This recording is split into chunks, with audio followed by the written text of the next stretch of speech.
اليوم اختي جبت لك تبريمه ما دايراش، كتبيض كتصفي كتحيد لك التصبغات اثار الشمس وبدون حناء، غادي تردك بالله راه كتشعلي البشره ديالتك غتولي بحال ديال الاطفال وبلا حناء بلا حتى شي حاجه. ولا عندك الكتاف تفرجي في هذا الفيديو كملي معايا للاخير، ما عندكش الكتاف الحكان اختي بلا ما تفرجي وتضيعي وقتك، لان التبريمه كتبغي الكتاف وكتبغي الحكان لان الوسخ ما كيتعاداش. وغنشارك معك واحد الكريم اللي خطيره البنات اللي كيحيد التشععات من الجسم، الخطوط وكيصفي وكيبيض البشره. اهلا الغزالات ديالي، كي دايرين؟ لاباس عليكم؟ كنتمنى تكونوا بخير وعلى خير وانتم كتشاهدوا الفيديو ديال اليوم. وكيف وعدتكم في الفيديو اللي قبل قلت لكم غنشارك معكم واحد التبريمه اللي خطيره البنات، اولاد الكا اللي بدون حناء، ما غديري فيها لا حناء لا حتى شي حاجه. والاهم من هادشي كامل انها كتصفي، كتحيد لك الجلد الاوزه. البنات اللي كيعانيو من الشعر تحت الجلد، عندك الحبوب في الجسم ديالك، التصبغات، الطبايع، الا عندك حتى الكلف ديال الولاده وداومتي عليها مره في الاسبوع، راه كتنقي وكتصفي الجسم وكتخلي لك الجسم ديالك بحال ديال الاطفال. وكيف قلت لكم ديما كنقولها وكنعاودها، بغيتكم تزيانوا وتبياضوا وتغلاضوا في هذا العيد بوصفاتي انا، وترجعوا تقولوا لي سيري يا ناديه الله يرحم لك الوالدين على هذه الوصفه. خصوصا البنات حنا في العشر الاواخر ديال رمضان ومحتاجه الدعاء الوالديه الوالدين ديالي، محتاجه لهم الدعاء اكثر ما محتاجه انكم تدعوا فيا. المهم البنات راه نتوما عائلتي الثانيه، وانا مستحيل انني نعطيكم شي وصفه ما نجحش ونقول لكم سيروا جربوها وتخسروا وقتكم وتخسروا المجهود ديالكم وفي الاخر ما تنجحش معاكم. وعوض ما تقولوا لي ناديه سيري الله يرحم لك الوالدين، تقولوا لي سيري الله ياخذ فيك الحق. وفوق هذا الشيء كامل اختاري اي فيديو عندي في القناه، دخلي وقراي التعليقات ديال الناس اللي اشنو كتقول في وصفاتي. الحمد لله اللهم لك الحمد، كنجيب وصفات ناجحه وكنجربهم عاد باش نشاركهم معاكم. وزائد الدلكه اللي غنعطيك اليوم غنعطيك معاها كريم اللي غدهني به الجسم ديالك، كيصفي كيحيد حتى هو الطبايع وكيعطيك واحد الريحه غزاله واحد الريحه كيخلي لك الجسم ديالك رائعه. وحتى البشره ديالك كيلاعب فيها الجفاف. البنات اللي كيغلاضوا كيضعفوا وكيجيهم داك التشراط في الجسم ديالهم اولا الخطوط، راه ما كيخليش داك الخطوط في البشره نهائيا، والجفاف في البشره ديالك راه ما كتبقاش وكيولي الملمس ديالها ناعم. هذا سر من اسراري انا نشاركه معكم، كريمي المفضل. كيف كنقول ديما اي حاجه كنديرها كنبغي نشاركها معكم. خليكم معايا ومرحبا بكم عندي. اول حاجه غنحتاجو في الدلكه اولا التبريمه ديال اليوم غنحتاجو الشاي الاخضر، مطحون الشاي الاخضر. غتاخذوا اتاي اللي كنعمروا به اتاي، غتاخذي حبيباتي وغطحنيه تقريبا واحد 2 معالق كبار ديال اتاي، غطحنيهم حتى كتولي بودره. راه اش غنقول لكم، راه كيحيد السموم من الجلد.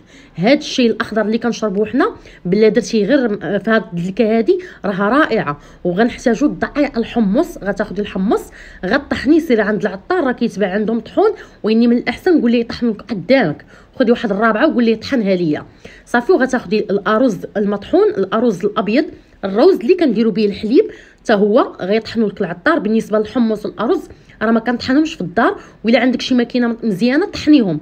وغنحتاجوا القهوه العاديه ماشي القهوه سريعه الذوبان، وانما القهوه اللي كنشربوا بها القهوه العاديه. هادو هما المكونات اللي عندنا في الدلكه ديال اليوم.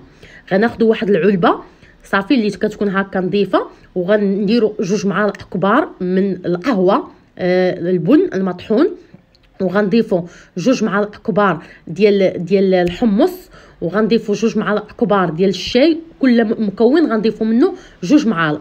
بالنسبه للشاي كيغذي البشره، كيعطيها نضاره، كيوحد اللون وكيفتحها وكيعطيها اشراقه رائعه. غديروها للتبريمه وغترجعوا تشكروني يا البنات. انا دابا كنمونطي لكم في الفيديو، عاد جيت من الحمام راه ما نعاودش لكم الوسخ يا البنات، تقولوا انني ما كنغسلش.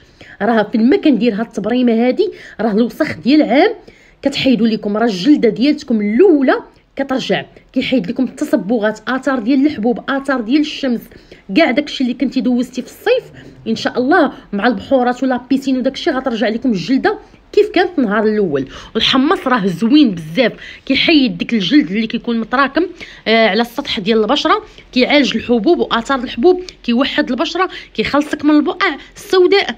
المهم غتحتفظي به في شي علبه بحال هكا. ملي تبغي تمشي للحمام غتاخدي واحد 3 المعالق كبار اللي غتكفاك الجسم ديالك.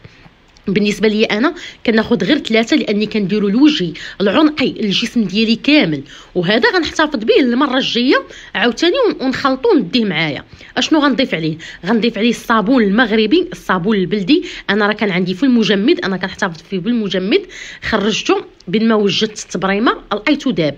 ولا ما عندكمش هذا راه ديال الفضاله، حتى هو راه زوين بيو. هاد الشركه هي زوينه طبيعيه، كدير صابون البلدي طبيعي.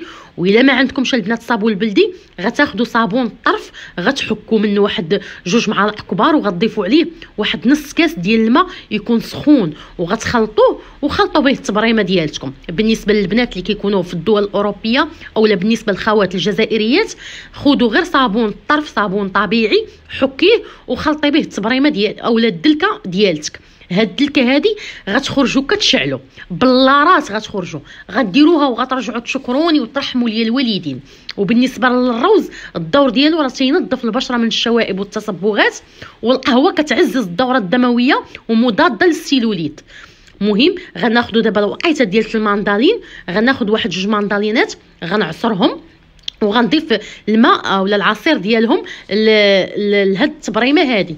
بالنسبه للعصير البرتقال راه مضاد للاكسده، كيقلل ظهور التجاعيد، كيساعد على انتاج الكولاجين الطبيعي المهم للبشره باش تبقى ديما البشره ديالتك محافظه على النضاره ديالتها. وإلا عندك مشكله من العصير البرتقال، ديري الماء ديال الخيار، يعني حكي الخيار وخذي الماء ديالو، ديري الحليب. الا ما عندكش، الا ما كانش عندك مشكل حتى من العصير ديال الحامض، ممكن ديري العصير ديال الحامض، لكن الاختيار. المهم بالنسبه لهاد الدلكه هادي كديريها فاش يلاه كتدخلي للحمام، كتخوي على الجسم ديالك الماء يكون شويه سخون اللي كتحملوا البشره صافي، وكدهني هاد الدلكه كامله للجسم ديالك، وكتخلي غير واحد 5 دقائق وكتبرميها، كتحكيها هكا غير بايديك وكتشلي وكتاخدي الكيس يا حبيباتي. وإلا عندك شي كتاف وجديهم، عسامان بالله البنات وربي شاهد عليا، الا غتخرجوا كتشعلوا.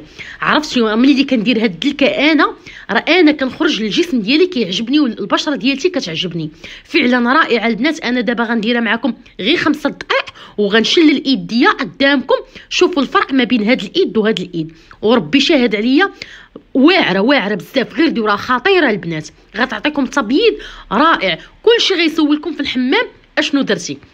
المهم ودابا ان شاء الله غنشارك معكم داك الكريم السحري اللي كيرطب الجسم وكيفتحو يعني مزيان حتى لجميع انواع البشره، وخصوصا في فصل الشتاء راه كيحمي الجسم من الجفاف والتشققات. انا راه عندي، وانما انا غنعاود نصاوبو معكم باش هكا حتى نتوما البنات ضروري ما ترطبوا الجسم ديالكم في فصل الشتاء. انا ما غنحتاجش اولوي فيرا طبيعيه لان هذا الكريم بغيتو يدوم ليا لمده طويله، انا لهذا فما غنحتاج اولوي فيرا طبيعيه. غناخذ اولوي فيرا اللي كتكون جاهزه، جيل اولوي فيرا اللي جاهز اللي كيكون فيه مواد حافظه باش يطول معايا. الا درت هاد الاولوي فيرا الطبيعيه راه ما غتديش ليا حتى اسبوع وخاصني نعاود نصاوب واحد اخر. المهم اللي عنده اولوي فيرا طبيعيه بغى يديرها، اللي ما عندوش يدير بحال اللي كندير انا باش كدير لي مده طويله صافي. وغنزيد على زيت ديال جونسون 2 معالق كبار ديال جيل اولوي فيرا مع 2 معالق ديال زيت جونسون. اولوي فيرا راه كتخلصك من الجفاف ديال الجلد وكتحميك من حب الشباب، كتاخر لك ظهور التجاعيد والبقع الداكنه وكترطب البشره. وزيت جونسون راه كيحيد التشققات اللي كتكون في الركب في الاكواع، كيعطيك رطوبه وكيمنع الجفاف ديال البشره. ملي غتبداي تخلطي داك جيل اولوي فيرا مع زيت جونسون غتشوفي الكريم تبدل معك، غيولي اللون ديالو ابيض بحال الثلج من حد كنتي كتحركي وهو كيبيض. المهم البنات نتوما دربوه مزيان، انا راني ما دربتوش مزيان، نتوما دربوه مزيان حتى كيولي البياض ديالو بيض. وغنضيفوا عليه معلقه ديال ماء الورد. ماء الورد كيهدئ البشره وكينعمها بشكل عام وكيعطي نضاره وحيويه وكيغذي البشره وكيمنع ظهور علامات التقدم في السن، وفي نفس الوقت كيعطيكم ترطيب للجسم.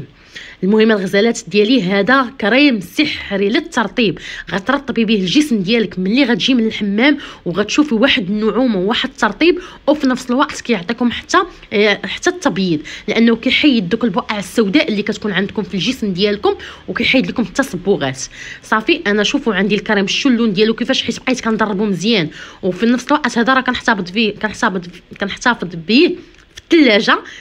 صافي كنخليه هكا في الثلاجه باش هكا كيدوم معايا مده طويله وكيبقى معايا ما كيخسر ما حتى شي حاجه. المهم الغزالات ديالي كتحتفظوا به في الشعلبه صافي، وكتبقاو فين ما تجيو من الحمام اولا تكوني هكا في الدار دوشتي ولا شي حاجه رطبي الجسم ديالك كامل، وملي كتسالي الغسيل ديال الماعن اولا الجفاف ولا شي حاجه رطبي به اليدين ديالك.